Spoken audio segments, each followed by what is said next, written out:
Good morning, children. So I have already discussed in the last lecture that how you can charge a body by means of conduction, by induction and by friction.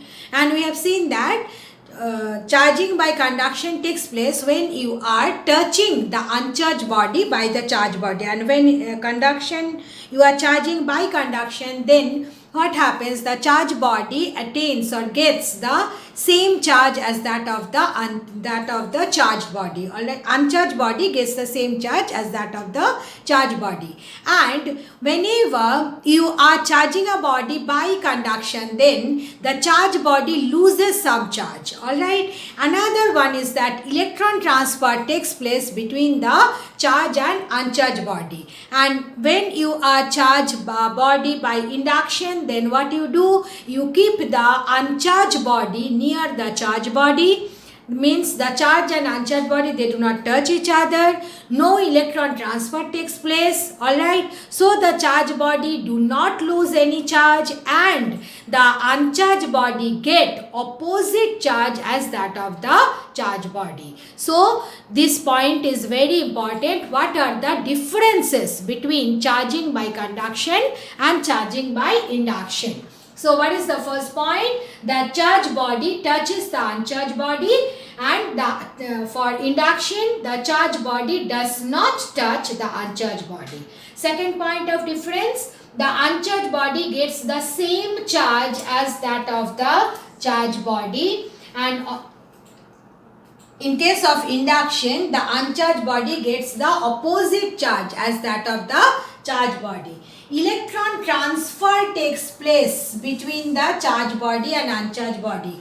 No electron transfers between the charged body and uncharged body. Fourth point, charged body loses charge and no charge is lost by the charged body. So this is a very important topic for your exam, that what are the differences between charging by conduction and charging by induction. Now next topic is electroscope.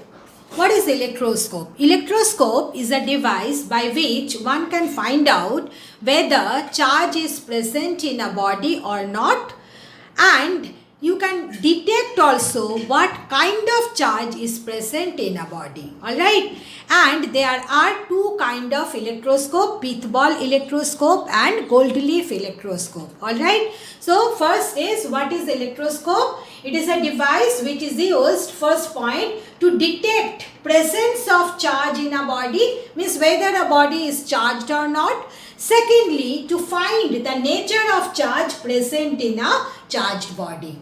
Alright, now pith ball electroscope, this is the simple structure. There is an insulating stand. This is an insulating stand. Alright, this is an insulating stand. Insulating stand, and there is a hook from it. From the hook, by means of a silk thread, a pith ball is suspended. And what is a pith ball? Pith ball is nothing but pith wood that we get from elder tree. Alright, there is a tree. Now the question is, why in pith ball electroscope pith ball is taken? Why not other thing? Because pith ball, it is very light. Alright, so what will happen? Easily you can deflect the pith ball. This is the point I am saying verbally, I am not writing it, that why in a pith ball electroscope pith ball is used. Pith ball is used, why? Because it is very light and it is easily, we can deflect the pith ball, we can displace the pith ball very easily with a small force.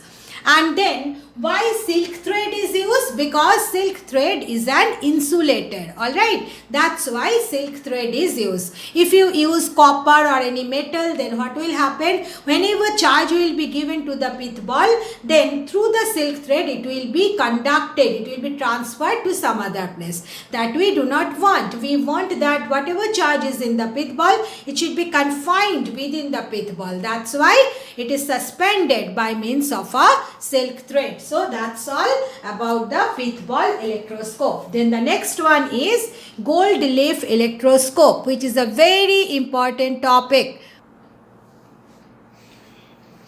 Now this is the structure of a gold leaf electroscope. Means there is a glass jar and which is having a cork, and in the cork there is a hole. Through the hole a brass rod is inserted. At the other end of at the bottom end of the brass rod there are two gold leaves, and at the upper end a metal disc is joined. Alright, and the gold leaves are kept near the gold leaves a metal foil is kept. You see, this is the metal foil which is connected to ground. This is the symbol for earth or ground. Alright, now there is a metal foil connected to earth. Okay, this is the structure of a gold leaf electroscope. Everyone, I am strictly saying that this diagram, you will not learn the diagram given in the book. You will learn this diagram because the position of the metal foil is very important.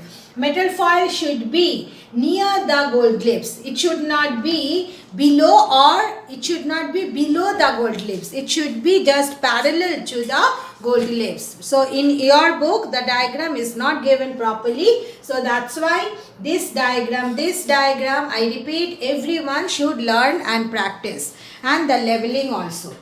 Now here this metal foil, why it is given? Metal foil increases the sensitivity of the gold leaf electroscope. Alright, what is the function of the metal foil? I am writing, it is used to increase sensitivity of the electroscope. Alright, how it is doing that I will explain later on. Okay. And these are the gold leaves. Now, how you can charge a gold leaf electroscope?